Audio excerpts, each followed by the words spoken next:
Well, some pretty hard politics tonight on the show. It is time to have, I think, a little bit more of a leisurely look at the world. Peter Komolafe joins me as my guest on Talking Pints. Peter, welcome to the programme. Now, to say that your start in life was a little checkered would perhaps be a bit of an understatement without going through the whole thing. As I understand it, you finished up pretty much penniless as a rough sleeper. Yeah. My parents came over in the 1970s, roughly, and they put me in foster care from 3 months to 8 years old. I was then taken back to Nigeria for 10 years, sent back in 1998, given £50. And from that point onwards, a little bit of chaos ensued and uncertainty and just trying to find my way through life, really. So hard lessons, but lessons that have paid their dividends. People who finish up sleeping rough, how do they get out of it? How did you get out of it? It's really, really hard, actually, to be honest, because if I go back to that phase, I was sleeping on the streets. I didn't have a forwarded address. So you can't get a job. You can't get a job. You can't get anything.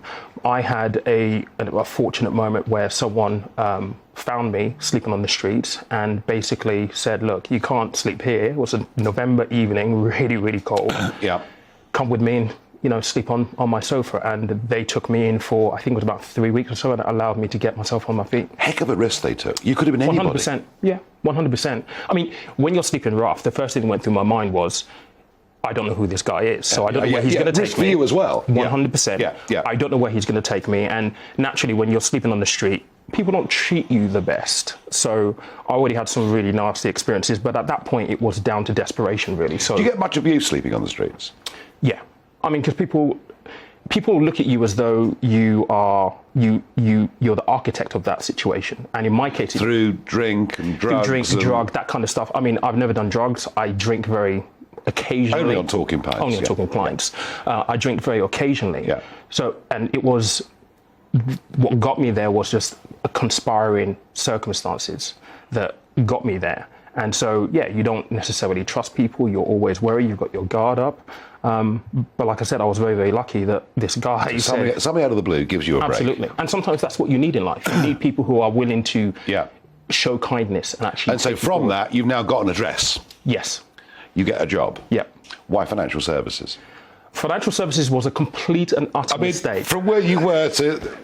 It was a complete and utter mistake, Nigel. I told this story a number of times, and I was on job seekers allowance at the time. Yeah. And the rule was back then, you had to prove that you were showing initiative to get off job seekers, off the dole.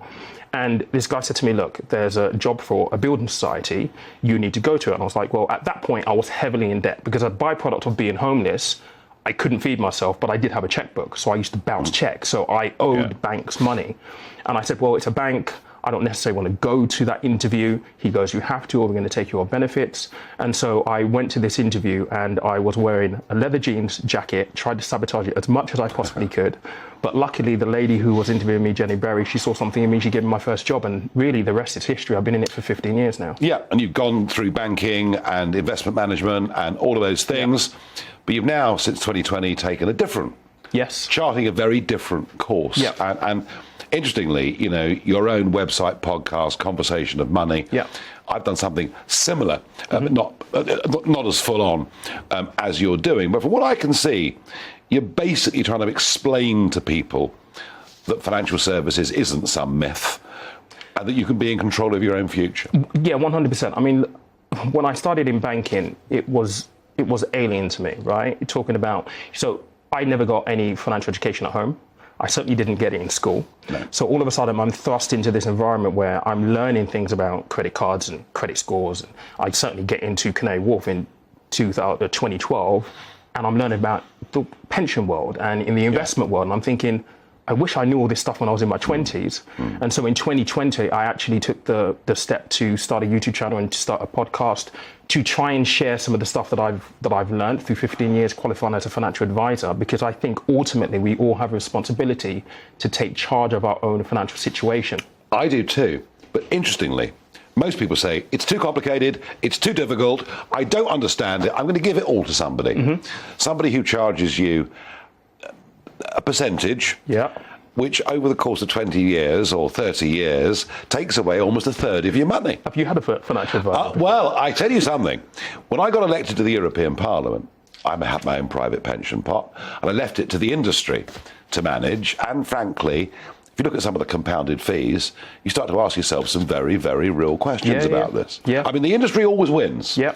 This is what people forget. So, and by the way, there are some great people in the industry too. I'm not slagging off the entirety of our financial industry and our pensions industry, but building that knowledge, building your own future is really, really important, and it's really, really important. And you've developed this. Been on Channel 4 and ITV and GBNews and in the press, and this is what you do now. Yeah. At a moment when people are facing cost of living crisis, yeah. Very, very straitened times.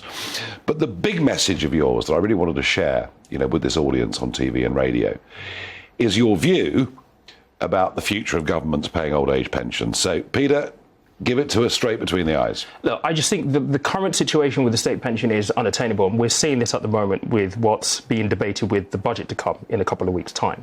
And the question is, when you look at the state pension and how it's actually funded, it's funded from the tax take. Is it sustainable moving forward?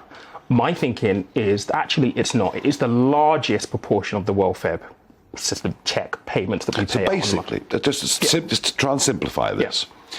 So the money from the old age pensions isn't something invested on behalf of, it's taken out of that year's income. Yeah, absolutely. So everyone who's working currently paying tax is essentially funding state pension right now for those people who are already retired enjoying the state pension.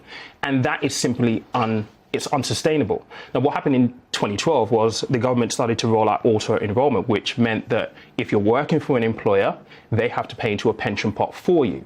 And that is foreshadowing potential changes in the future to say, look, the state pension is not sustainable long-term. We need you to take the onus for your own retirement. And of course, the boomers. Yes. The boomers are hitting, we're sort of about midway through, the boomers hitting 65, 66 years old. Life expectancy has increased as well. And life expectancies, I mean, I was born in 64. I'm the last of the boomers and the biggest of the boomer years. Yeah.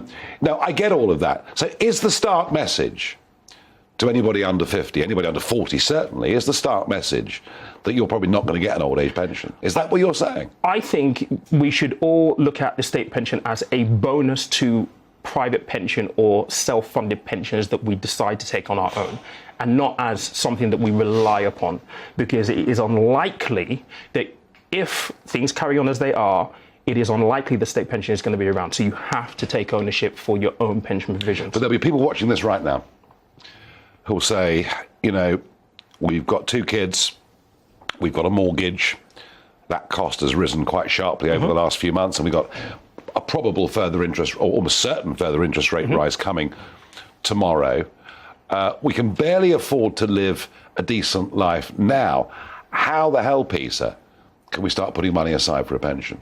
If you're working in a business as an employee, you've already pretty much done it as long as you're opted into the auto-enrollment. The company scheme. Yeah, just continue doing the company scheme and pay attention to that scheme. You don't want to go into the default option that they typically put you in. Pay attention to it. Really try to. Education is really, really important. I think the sooner we're able to inform people and educate people about how these things work, people can make better decisions. I mean, that's why I started doing what I do. It's because knowledge is effectively power. Knowledge applied is even more power. But if you don't know that something exists and something is possible, how do you know to pursue it? How do you know that it's something that is an option for you? Final thought, but a very important one. As we look into 2023, and economic forecasters are often famously wrong, but I think it's quite realistic to think that a government rising taxes and business taxes as we go into a recession is likely to mean quite a big slowdown coming next year. Well, we can't predict the gas prices, but we hope very much they keep on coming down. How pessimistic are you about the British economy looking ahead? I think we're in for a really, really tough ride. I think a slowdown at this point is inevitable. We can't really avoid it. The question is going to be, in the budget that gets announced in a couple of weeks' time, are they going to take any tangible measurements that will move us forward, or at least give us the confidence that we can move forward? I'm an optimist. I'm a half is full type guy. So I always try to think about the things that we can do to, I guess, cushion ourselves for hardship moving forward. There is no doubt, though, there is some hardship coming down the line. And it's all about trying to make sure that in your personal finance, you've got as much control as possible. Peter Komolafe, thank you for joining me on Talking Pints. And the message, I think, folks, from Peter is very clear. No specific investment advice. We're not allowed to do that on this programme. But taking control of your own money, your own life, your own destiny, understanding what investment is something you can do. And it's not as hard as you think. Thank you for joining me on Talking Pints. Thank you. Cheers, Nigel. Thank you.